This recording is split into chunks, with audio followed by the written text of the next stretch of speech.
Des mois plus tard, les seigneurs et les chevaliers arrivent à leur tour à Constantinople. Ils se présentent devant les remparts, une triple enceinte, impressionnante, formidable, je l'ai vue. Eh bien, mauvais souvenir laissé par les gueux, les Byzantins leur refusent l'entrée de la ville. Les croisés doivent camper devant. Les Byzantins se sentent pris entre deux feux. Ils ont autant à craindre des chrétiens de l'Ouest, qu'ils considèrent comme des barbares, que des Turcs de l'autre côté du Bosphore, qui viennent de leur enlever la moitié de leur empire. Les Turcs musulmans d'Asie centrale leur ayant raflé l'Asie mineure, la Turquie actuelle, il ne reste aux Byzantins qu'un empire croupion, la Grèce et les Balkans. Leurs premiers appels au secours auprès de la papauté sont restés sans effet. Les Byzantins n'avaient donc pas beaucoup de raisons de chérir les chrétiens d'Occident. D'autant plus qu'ils ne pouvaient oublier que, quand les Arabes s'étaient emparés de leur empire 5 siècles auparavant, Rome n'avait pas bougé le petit doigt. En cette année 1096, un compromis est trouvé. Les croisés prêtent serment à l'empereur du Byzance, et celui-ci les ravitaille. Il leur fait traverser le Bosphore. En échange, les croisés s'engagent à lui rendre les villes qui reprendront aux Turcs. Premier contact avec les Turcs, près de Nicée. Les croisés sont trop sûrs d'eux et prennent une raclée. Ils perdent d'un seul coup 6000 hommes. Ils finissent par écraser l'armée du sultan, puis ils prennent sa capitale. Les Turcs préfèrent se rendre aux Byzantins plutôt qu'aux croisés. Les croisés s'estiment bernés. Par la suite, ils ne rendront aux Byzantins aucune des villes reconquises.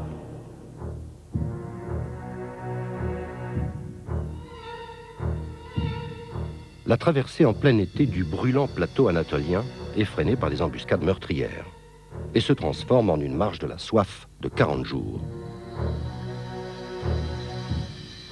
Ils ne sont plus que 15 000 au lieu de 50 000 quand ils sortent de cet enfer. Ils atteignent la Syrie et Antioche, une des plus grandes villes de l'époque, tenue par les Turcs. Une place forte, imprenable. Une enceinte de 20 km, avec 360 tours. Le siège a duré 7 mois. La famine régnait davantage chez les Francs qu'à l'intérieur des remparts. Cela a dû en faire des hyènes. Une nuit, un Arménien qui détestait le sultan a ouvert une porte. J'ai lu la chronique. Les croisés se sont engouffrés, ils ont pris la ville et l'ont mise à sac.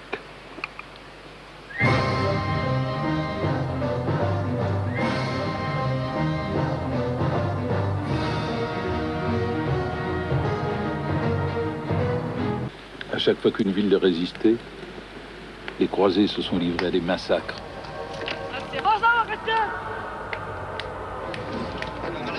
Ils ont fait de Maharat une ville morte.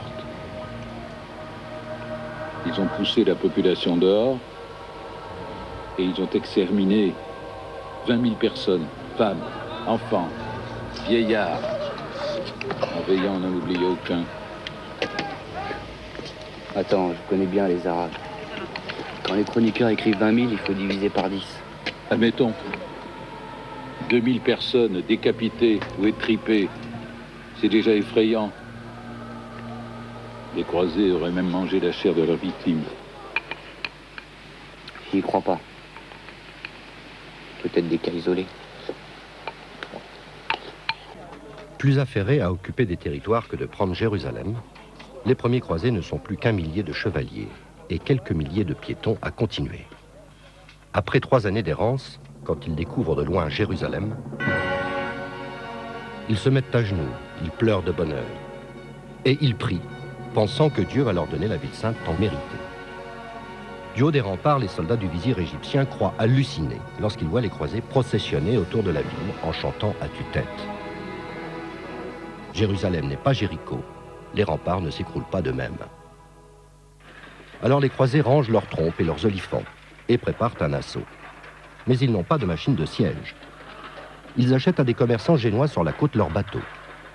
Ils les démontent, emportent les pièces et les remontent au pied des remparts pour en faire des catapultes et des tours.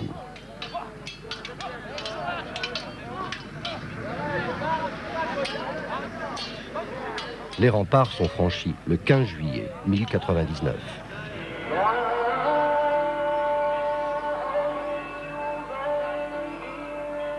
Quand le successeur de Mahomet s'était emparé de Jérusalem, les Arabes n'avaient pas tué de chrétiens. Ils n'avaient pas touché à une seule pierre des lieux saints. Les croisés de Godefroy de Bouillon fêtent leur victoire en pillant et en massacrant les islamiques, comme ils étaient dénommés à l'époque. Ils s'en prennent aussi aux chrétiens orientaux, les Coptes, les orthodoxes, les Syriaques, les Arméniens.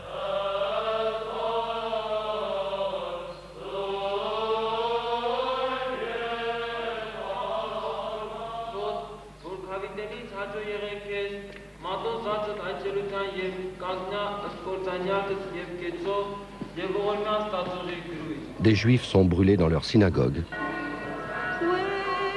Les mosquées sont saccagées. Il y a eu grand carnage sous Godefroy.